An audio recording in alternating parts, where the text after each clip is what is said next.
Hello everyone, welcome to sqadia.com. Today we are discussing cell cycle, and this particular section focuses on the DNA replication checkpoints. So we'll start off with the activation of the mCDK in this particular section, and then we'll move towards the DNA replication checkpoint, and then we are going to have a look on the G1 phase initiation by the CDK inhibition. So over here, as you can see, we have a cyclin, amcyclin in this particular case, and CDK1.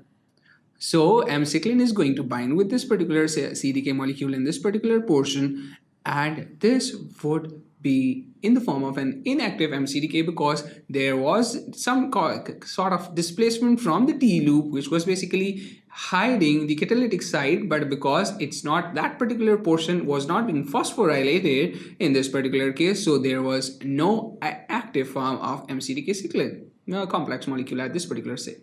So this particular activation was being done by the CAC, where it basically caused the activating phosphate added the activating phosphate in this particular case, and the CDK inhibitory kinase, which is in this particular case is a V1, basically caused the phosphorylation at the tyrosine residue, resulting in the inhibition of the inhibitory action.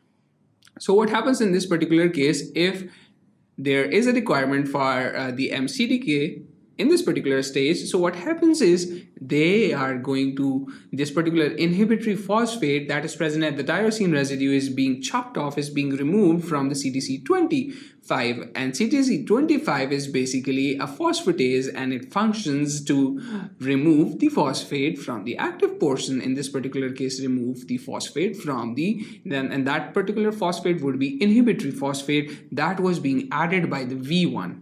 So in this particular case, it's important to remember that V1 is going to make the CDK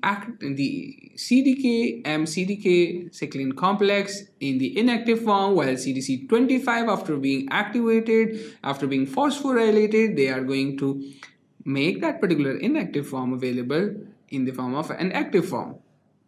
So what happens after the mCDK has been formed? In this particular case, we have positive loop for the case of the CTC25. Activated mCDK is going to positively regulate the CTC25 activity by the activation of the inactive phosphatase CTC25 again and again. So there are so many different kinds of CTC25 that are present, which are going to cause the regulation of the activation of the other mCDKs. At first step, they are going to do this particular positive feedback, and also on the second step, the active mCDK is going to negatively regulate the CDK inhibitory kinase or the V1 kinase. So as a result of the formation of mCDK, there is less formation and there is blockage of the activity of V1. It's important to consider at this particular moment over here that under the abundance presence of the mCDKs, there is very less amount of V1 that is present. So when the mCDKs are being degraded, what happens is this particular case, because this was negatively regulating the V1 activity, so when this particular molecule is being chopped off, not present after they have done their function, of course, in the M phase, so this particular protein is going to be chopped down by the proteasomal cleavage under the action of the ubiquitinylation.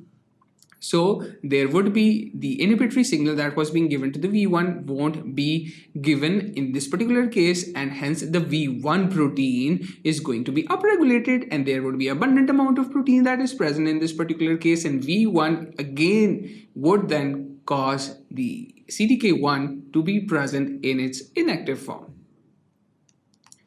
So talking about the DNA replication checkpoints, when we are talking about control, we of course have an S phase as G1, G2, G1 phase, S phase, G2 phase, and mitosis phase during the normal homeostasis. What happens in case of the caffeine?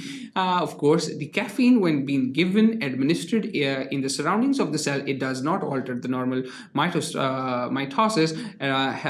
Of course, in the presence of caffeine, the cells have same synthesis phase, G2 phase and M phase. But what happens in the case of hydroxyurea, of course, there is a halt in an S phase because it is going to be intercalated in the DNA, intercalated between the nucleotides, and this would result in the blockage of the DNA replication, and the cell would of course halt in the S phase. But what happens when there is a case of the co-stimulating molecules that are being given? That is, we are talking about hydroxyurea being given along with the caffeine that was being given. So what happens in this particular case, because there was a halt in the S phase, the DNA replication was not completed in this particular case in the presence of the hydroxyurea, so there was a halt in the NS phase. But what happened when caffeine was being given, that particular halt in the S phase was being removed.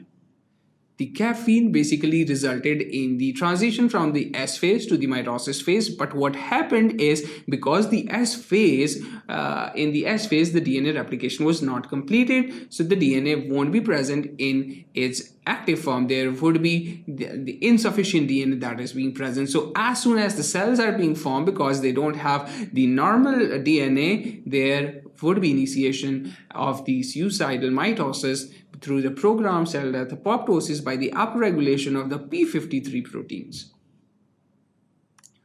Moving towards the sister chromatid separation by the APC, we are going to have an in-depth view, in-depth discussion in the cell cycle regulation portion of the separation of the anaphase promoting complex and how it plays very important functions in the separation of the sister chromatid. So, but over here, we have the inactive APC, which is being activated by the CDC20. And so what happens after being activated by the CDC20, what happens is they are going to cause the cleavage of the securin proteins.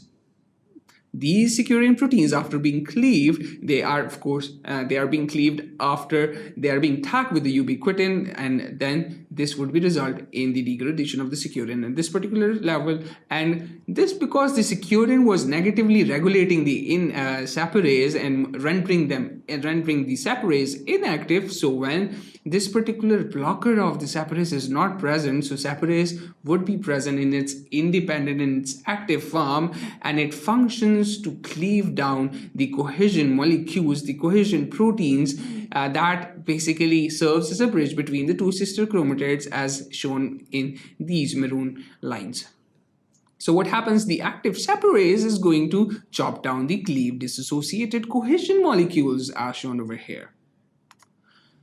Talking about the CDG1 phase creation by the CDK activation, CDK inhibition, over here we can see there is embryonic cells with no G1 phase. So what happens when there is an activation? The cyclin levels are going to be degraded. There is an enormous increase in the CDC20 APC activity. But as soon as this particular anaphase promoting complex activity is increased, because they are going to chop down the cyclin levels, so their cyclin levels are going to be, of course, down-regulated, degraded. But what happens, as shown over here, when the CDC activity has been stopped in the case of the S phase, because the cyclin level was being degraded, so you can see an enormous increase, subsequent increase, slowly and progressively of the cyclin level during the S phase, so that followed by the S phase, when there is G2 and M phase, there would be, of course, cyclin levels that are present in abundant quantity for the mitosis to take place, for all of the events starting from the prophase to telophase to take place, resulting in the cytokinesis portions. Talking about the cells that are present, cells that contains the G1 phase. What happens in this particular case? We have an cyclin level, and this level is being degraded when there is an upregulation of the CDC20 APC activity. So what happens in this particular case? We have an HCT APC activity that keeps the cyclin low in G1 phase. So what happens in the embryonic cell, because there was no G1 phase, so what happened is mitosis was followed by the synthesis phase, synthesis G2, and again the mitosis phase was present. So there was no need for the lowering of the cyclin level, because the S phase was immediately followed by the M phase. But what happens in case of the cells that contains the G1 phase? So there is a gap between the S phase and M phase through the G1. So what happens? Mitosis is followed by the G1 phase, and after G1 there is a synthesis phase. So cyclin level, after the cell has exited from the mitosis, there is a downregulation of the cyclin because the CDC20 APC activity has been increased. So what happens is, when the CDC APC activity is being degraded in the presence of the G1 phase, there is an upregulation of HCC APC activity. And this specifically HCT1 APC activity keeps M-cyclin levels low in G1. You can see in this particular diagram as well that inactive SIC1 is being phosphorylated, that is present in the phosphorylation form, is being converted into active SIC1 and active H1, HCT1 APC, which basically cause the inactivation which causes the inactivation of the MCDK as shown as we have seen in this particular diagram. But what happens when there is a requirement of the there is requirement of the M-cyclin CDK. So what happens in this particular case, the active SIC1 and the active HCT1 APC is required to be inactivated. So this would be done by the phosphorylation of the G1 to S cyclin CDK enzymes, where they basically cause the phosphorylation and hence inactivation of both SIC1 and HCT APC anaphase promoting complex, resulting in the CDK inhibition in this particular case, and hence M-cyclin levels would increase in the synthesis phase as well.